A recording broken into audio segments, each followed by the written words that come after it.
Kemudian di Solo, apa benar patroli Kapolresta Solo datang ke kantor partai? Kami sudah lakukan pengecekan. Dalam konteks operasi Mantap Brata memang ada target tempat, Pak. Ada target kegiatan, ada target orang, dan ada target benda, Pak. Jadi tempat, kegiatan, orang, dan benda atau barang, Pak. Jadi objek penting dalam pemilu ini, dalam tahapan pemilu, salah satunya adalah kantor-kantor, Pak. Kantor-kantor KPU dan sebagainya. Nah, kami juga jawab terkait dengan pemasangan CCTV, Pak, supaya tidak disalah tafsirkan. Dalam berbagai kesempatan sering terjadi perbuatan pidana seperti aksi anarkisme, kemudian teror, dan maka sangat perlukan adanya data video dengan highlight HD itu, Pak. Dan pun kita tidak pasang di dalam kawasan kantor KPU. Kita pasang publik, Pak.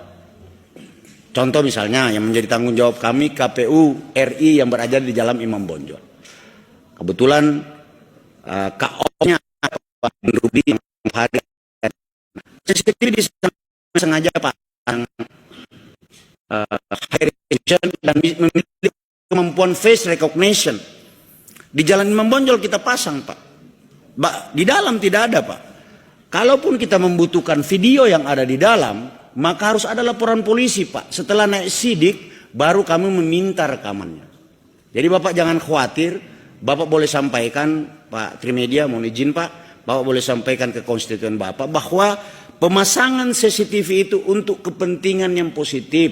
Tidak ada kepentingan-kepentingan negatif, Pak. Sama dengan kita pasang CCTV di pabrik atau percetakan yang mencetak tentang surat suara. Kami pastikan bahwa di situ tidak banjir, tidak ada kebakaran. Kalau ada api sebabnya apa? Bukan karena satu dan lain hal. Sampai di pelabuhan pun, Pak mohon izin, di pelabuhan pun Pak, kami pasang itu yang namanya tinggi gelombang, air nap dan sebagainya. Termasuk kami menghitung antrian kapal itu yang membawa logistik masuk ke pelabuhan. Karena ada waktu spare waktu. Itu sudah kami, sudah kami ingatkan betul para Kapolda, begitu ada kapal logistik yang masuk ke pelabuhan tertentu, maka waktunya harus dihitung betul. Jangan mengikuti antrian karena unsur ekonomi dan sebagainya. Dia harus duluan masuk sehingga bisa didistribusikan ke KPUD lalu ke jajaran KPU yang lain. Ini Pak terkait dengan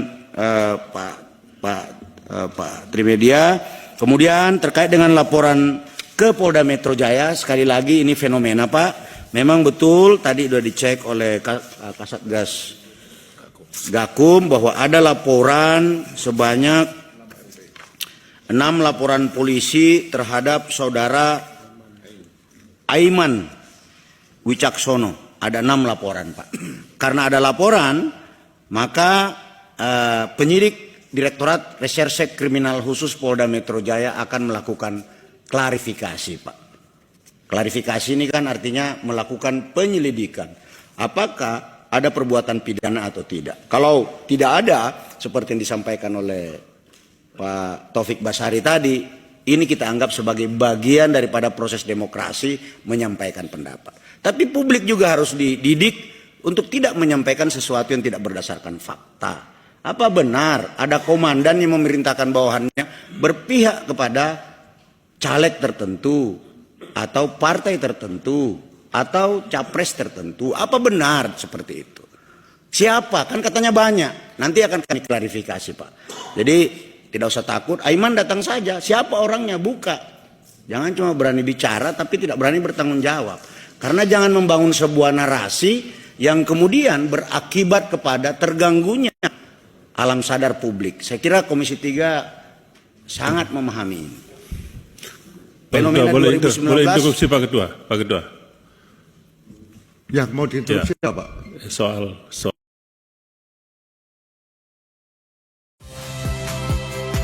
Saya Valentina Sitorus. Saksikan program-program Kompas TV melalui siaran digital, pay TV, dan media streaming lainnya. Kompas TV, independen, terpercaya.